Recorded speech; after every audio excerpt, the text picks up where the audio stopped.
Hi everyone, it's Pedro Baez from Go for Glory Stable. Today is August 31st, 2025. I'm the founder and managing partner of Go for Glory Stable, working alongside Charlie Longo, general manager, and my partner.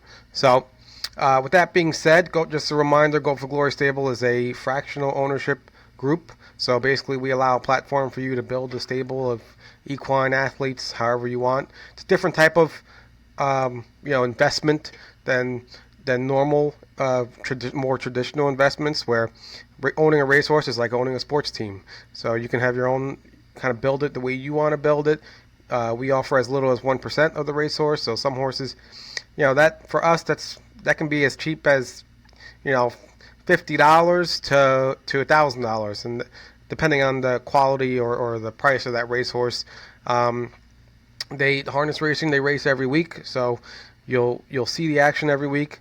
From an updates perspective, you'll get these videos from myself and Charlie on a weekly basis, so you'll always know what's going on. Plus, we're always around if you have any questions or want to reach out or just have a chat. So you'll always know what's going on with your horses. The website we have a nice site right now where you can see all the available horses. You can do your analysis. It has past performances. It has pedigrees. You can do your own analysis to see which horses you like.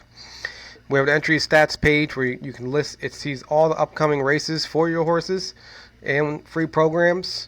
So that's always available for free. For the horses that you want to follow.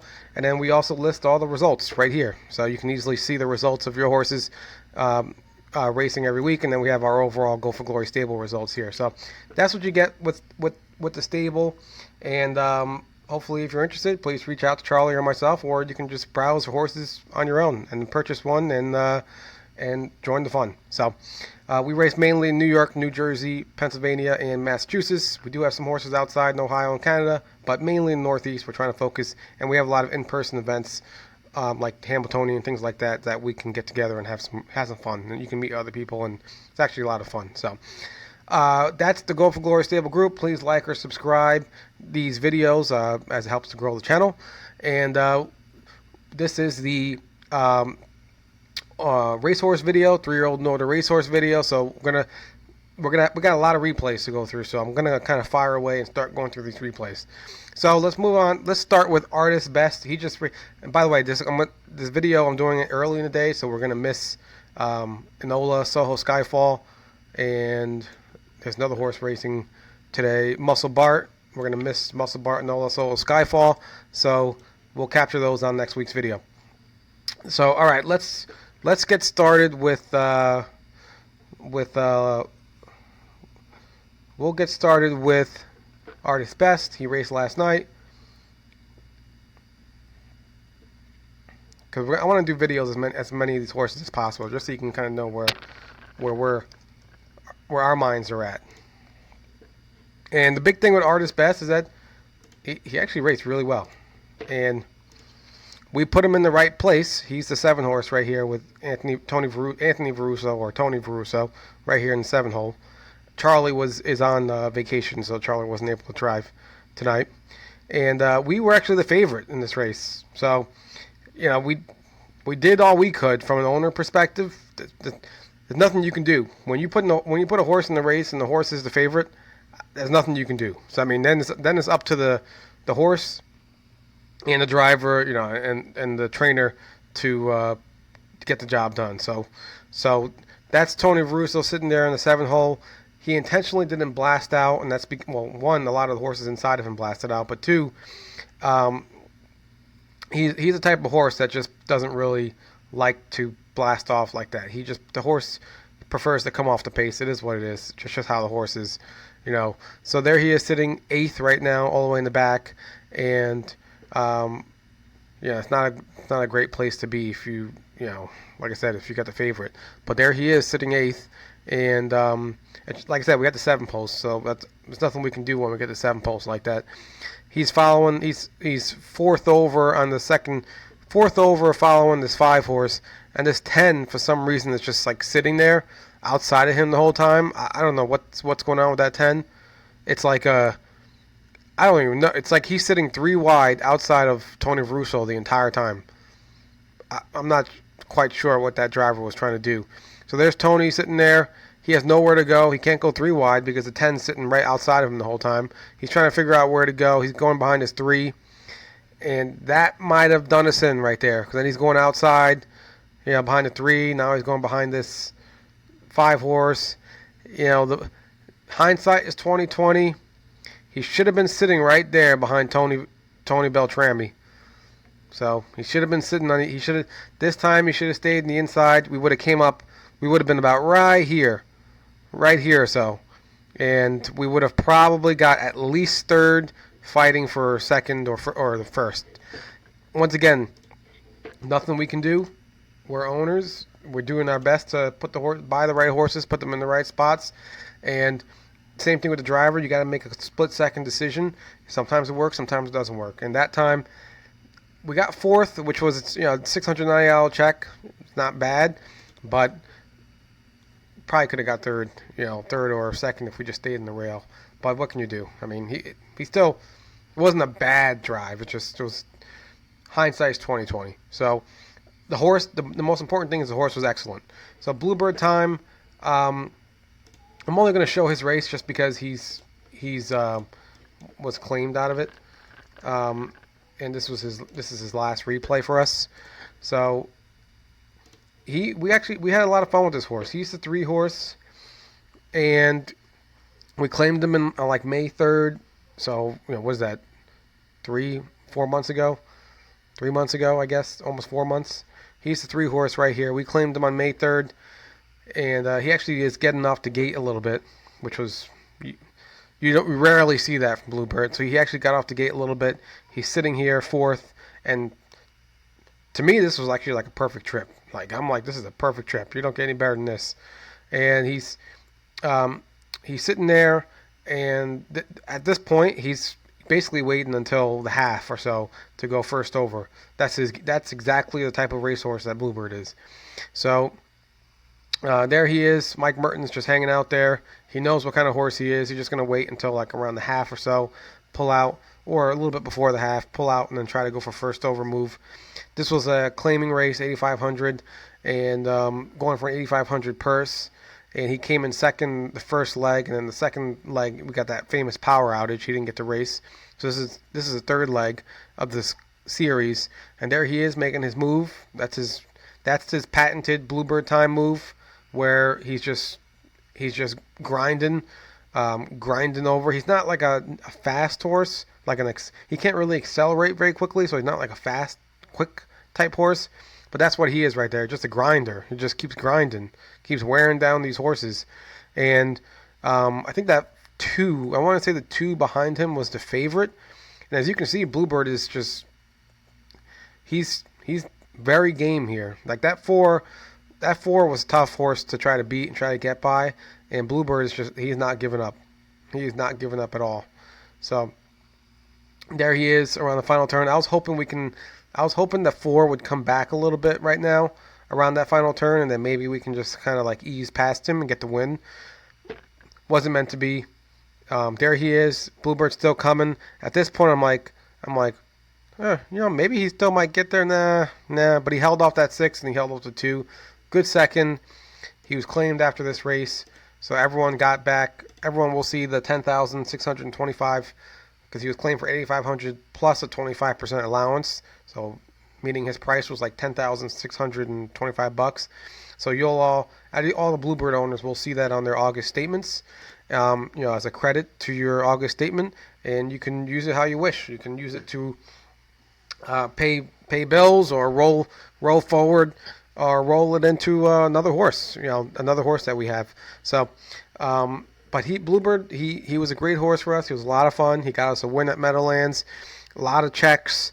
A lot of heart, really pleasant horse in the barn, and we're going to try to keep working hard to try to get more horses like Bluebird. So everyone hopefully had a good time and had some good memories, and we wish them all the best. So moving on next into Charming Princess. Charming Princess, she raced on Tuesday, and this was her first race in a while. So she was, like I said, she was dealing with all those reproductive issues. She had like an ankle issue. She had a lot going on that she was battling the last month or so.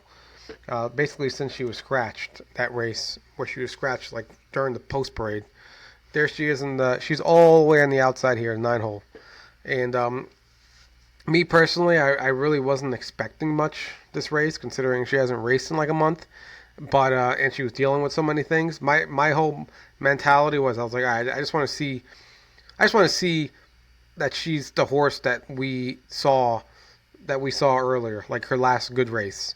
So there she is. She's sitting behind that that 7 horse in the back. She's sitting 8th right here. There's nothing really you can. Right now, all I'm just like, all right, she's trotting and she's going around the turns, and she doesn't wear hobbles, so she has a really nice gait to her, natural trot. That's what you like to see. In theory, if you don't wear hobbles, in theory you can go faster, but to me it doesn't really matter as long as you go fast, and as long as you're trotting. But there she is. She's just sitting in the back of the pack. That's Brett Miller driving her, the husband of trainer Stacy Van Huysen, and Brett is obviously very accomplished himself, and Super Brett, as they call him, and which is actually a big advantage that we get to get him every single time. And she said she trained well. That's why they entered her in this race. There she is sitting in the back, 58-1 first half. So that's pretty snappy for this group of horses claiming not one to 2 types horses. And there she is. She's on the outside, all the way in the back, making her move, and just kind of hoping she keeps gaining here. And she is. She's passing horses. She passed that 7. This was a 28-4 third quarter, and so she probably went like 28-3, 28-2 or so in that third quarter. And then here she is. She's getting closer, and it seems like this is like the third time that she kind of gets stuck here behind a wall of horses. I don't know if that's Scioto Downs or just how the trips have been going. She pulls to the outside, asks for a little more, and she actually did give a little more right in the end, but she couldn't get up for. She couldn't beat that 6. But the key is she trotted, she kept trotting, and hopefully we get an inside post, and she should be a lot better. She needed that race in the worst way. All right, next race is Drill, and Drill raced last night, and we're gonna just go through Drill. I want to make these this particular update. I want to show a lot of the replays. We got a lot of action going on. Drill is the 4-horse. We actually picked up Brett Beckwith here.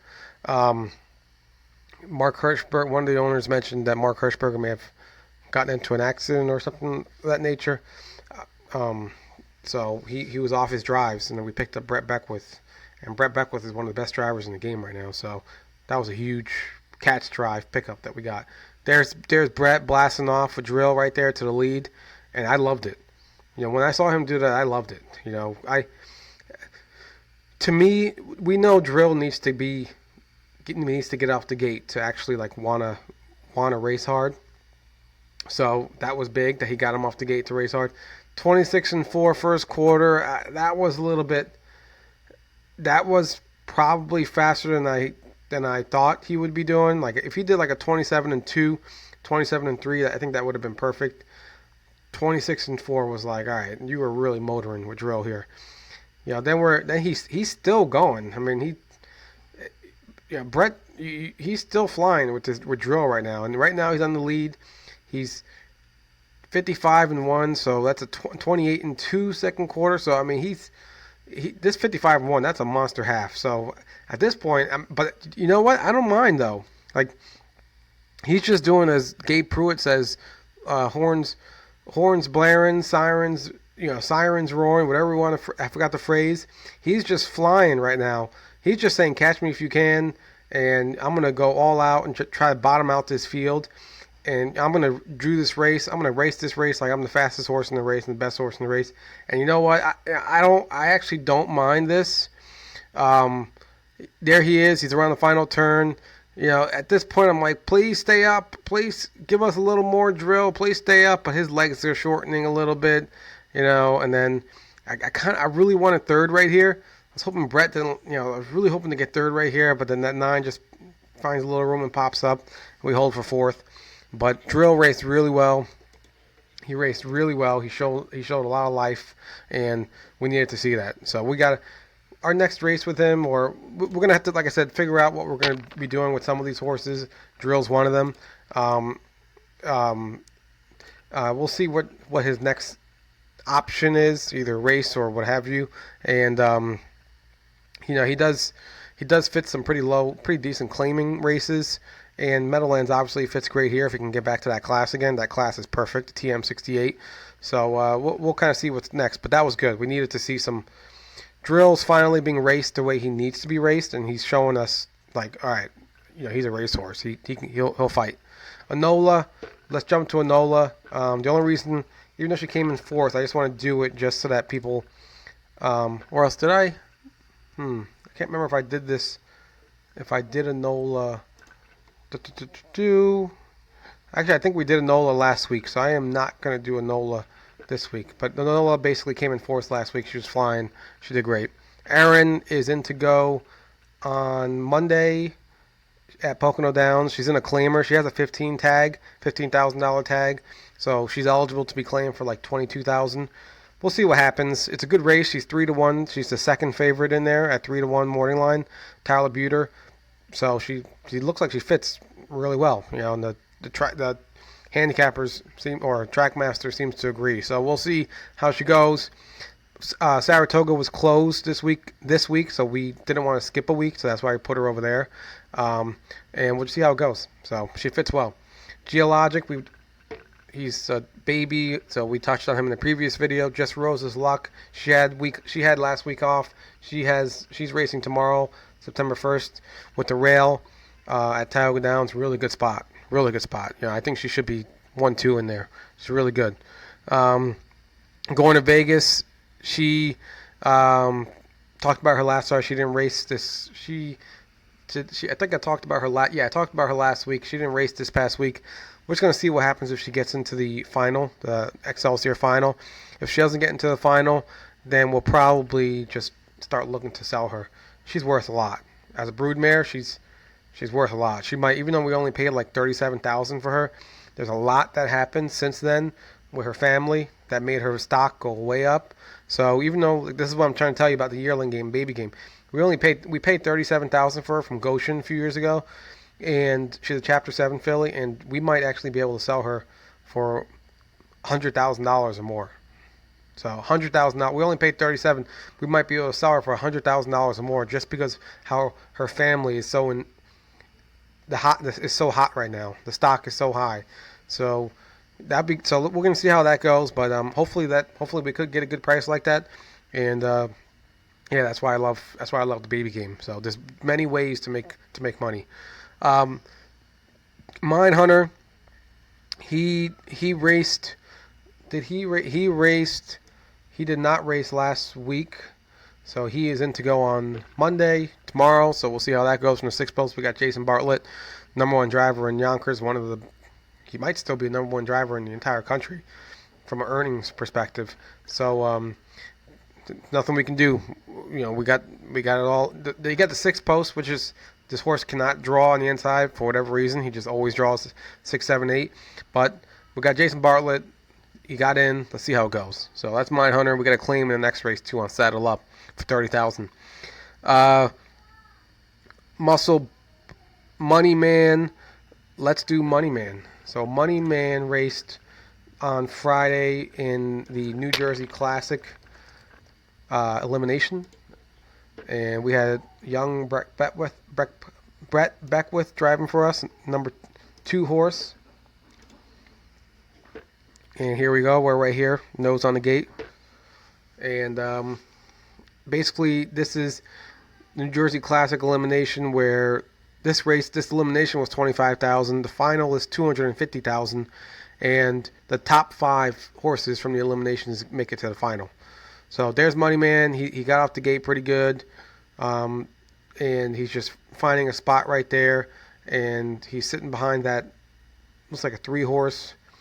And that's what Money Man does. He trots all day long, no hobbles.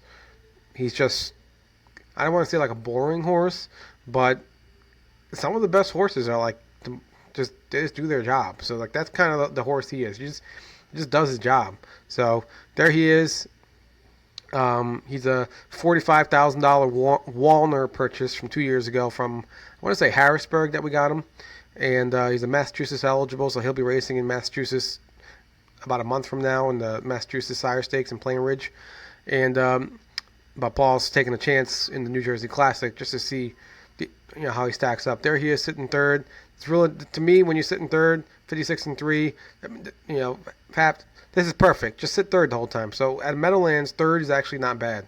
So it's actually like a pretty good spot to be in. So Brett made the right decision. He's not doing anything crazy. Just sit in third and hope for the best.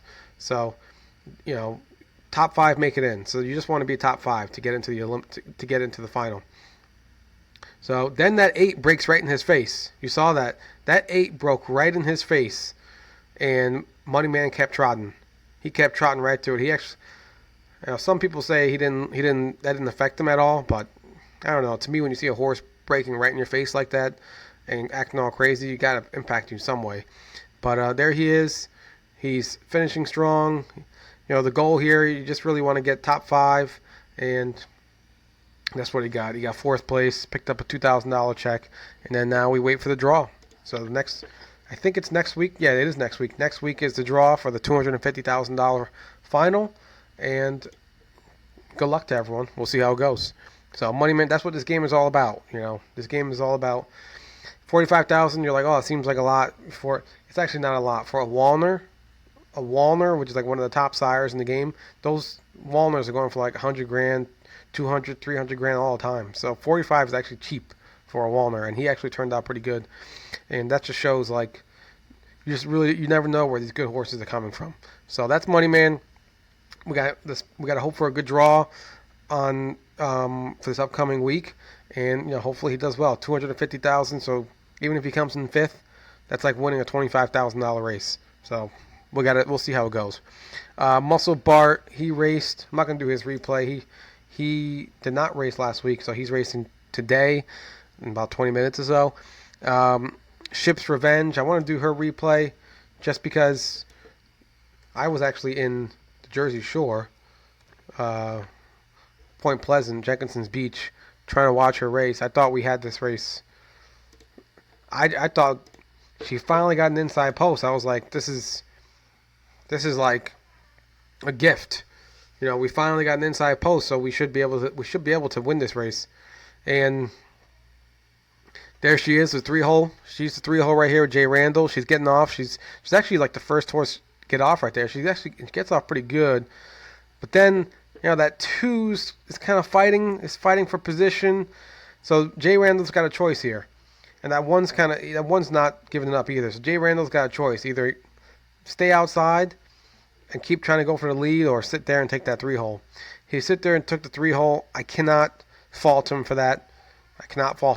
So there she is. She's sitting in the 3-hole. The 1 was really good. So the 1 I expected to win this race. I thought the 1's odds were going to be a lot lower, actually. And then the 2 is like a 3-year-old that's kind of been just okay. I thought she would have been better, but you'll see she starts, Jay thought the two was going to be a lot better horse than the 2 turned out to be.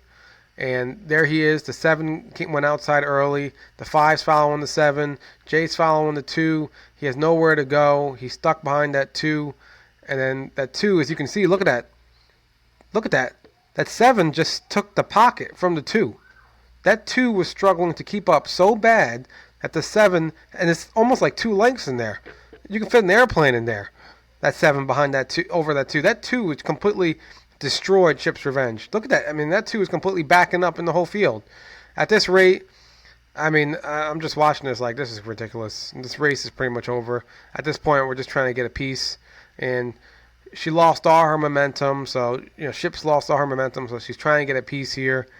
And, yeah, at this point, it's like, it's nothing. When you're pushed so far back and you're just going backwards the whole time and you're trying to ask the horse turn it back on, it's tough. So she's trying, but she couldn't get a piece. And I don't blame the horse for that. You know, I just want to show you. This was hindsight is 2020. He sits there. Jay sits there in the 3-hole at the quarter pole, and or not the quarter pole. Yeah, at the quarter pole. Now it's the quarter pole, and that 7 pulled first over pretty early right now. In hindsight, the move was right now. Right now. Right now. Jay thought about it. He thought about it. Jay thought about it. You saw her go out a little bit. Jay thought about it. He was like, "Oh, I probably should go first over right here." But Wally got the jump on him, and then Leon Bailey came with his 5 and really did us in. So it's tough. In hindsight's 2020. Should have gone first over. Should not have let the 7 go first over like that and block him in. He should have just went right in front of the 7 and just wish for the best. So that was Ship's Revenge, but hopefully she draws inside next time. Skybox, Paul's working on that right front foot. Said the right front foot was just stinging him a little bit. He's trying to get some different shoes on him. So he trained this past week, and then let's just see if he's in this week. You know, at this point, we just got to get him raced. So we just got to see if he's in this week, and then kind of go from there. He's a better horse than what we've seen. So Paul's got to get him dialed in and get him rolling. That's the story with Skybox. Really nothing else to say there. He's just not being raced enough, and and he's dealing with those like that foot. So we got to get that settled and get him rolling like as soon as possible, like every week or every other week, at least 3 to 4 times a month. So that's Skybox. He's too good of a horse than what we've seen. Soho Skyfall's in racing later tonight. We'll see how that goes at Tioga Downs. His first time on a 5/8 track for us. He got the 8-hole, so I'm not expecting a ton from there, but I'm just more curious to see how he looks. That's really the big thing. I'm kind of like, all right, I want to see. We've seen how he looks in Saratoga, and he's excellent. Let's see how he looks at Tioga on a 5/8 track. And then that's pretty much it. So that is the video for 3-year-old racehorses. We're going to look for 3-year-old plus and older racehorses. We're going to keep looking for new ones, so just stay tuned, either through claimers, through purchasing online, through purchasing and sales, through private purchases, what have you. We're going to keep trying to look for better ones. Stay tuned. We're going to keep it going and trying to get as much quality as we can get. So anyway, have a good week, and good luck with your horses. Thank you.